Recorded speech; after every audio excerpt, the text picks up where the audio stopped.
Hello,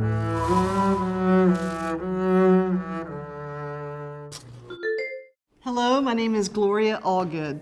We're going to talk today about shifting. Shifting on a bass is very acrobatic sometimes because we have such huge distances on our instrument. And I just wanted to share with you my favorite shifting exercise. It's unfortunately called the vomit exercise. I don't know who officially named it that, but that's a common title that is used in the bass world for shifting exercises. And it has a very methodical way to it. I just want to put my metronome on real quick. And I put the metronome on because it keeps you timing your shifts. And this is very important. If you time it too slow or too fast, it's going to sound really strange. So I start on an A right here with my 1. I let the rest of my fingers just kind of relax. I don't try to hold them up like this or tight behind the bass like this. I just kind of let them relax.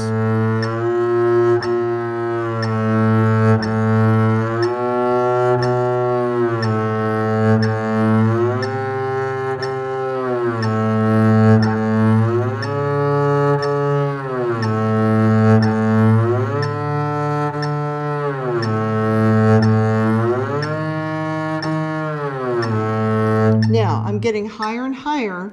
As I go higher and higher, I have to shift faster. You can't shift the same distance slow like you would back here.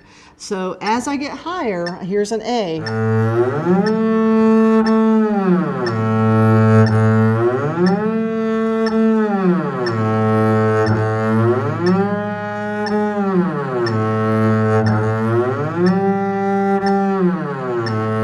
So you'll notice how fast I'm shifting. There's some things to avoid. Here's what to avoid.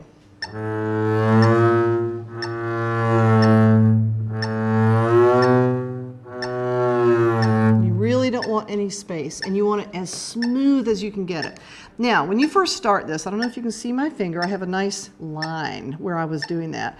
This gives you great calluses. I love vomit exercises. I do them on the 2, I do them on the 3, and then I even do them on my 4th finger, but I have all my fingers down. So let's do a C. You can see my whole hand is down. So I'm not like this, I'm all down. Now, if you've done it right, you end up with lines on all your fingers. Now, I really recommend doing this every day. This is something that, as a professional player, I do every day. This is like brushing your teeth and brushing your hair. It is the hygiene of bass playing. Physically, we have such distances. You've got to really feel these. You might even want to close your eyes while you do these. You don't want to look at your hands like this. You really don't need to. Practice looking at a dead point somewhere in the room or even on a music stand, and practice these every day. Smooth, steady bow.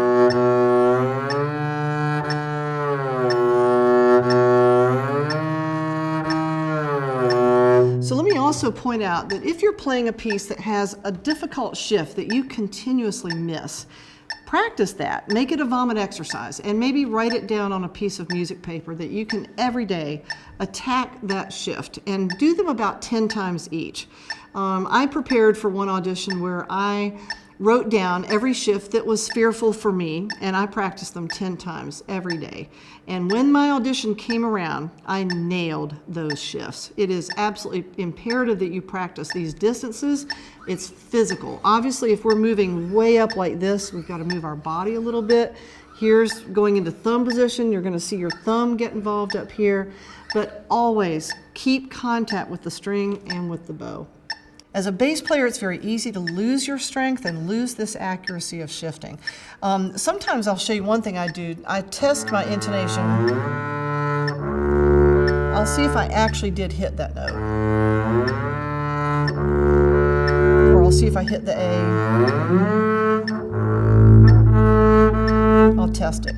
Main thing, just to recap, is to stay smooth and steady with the metronome at 60.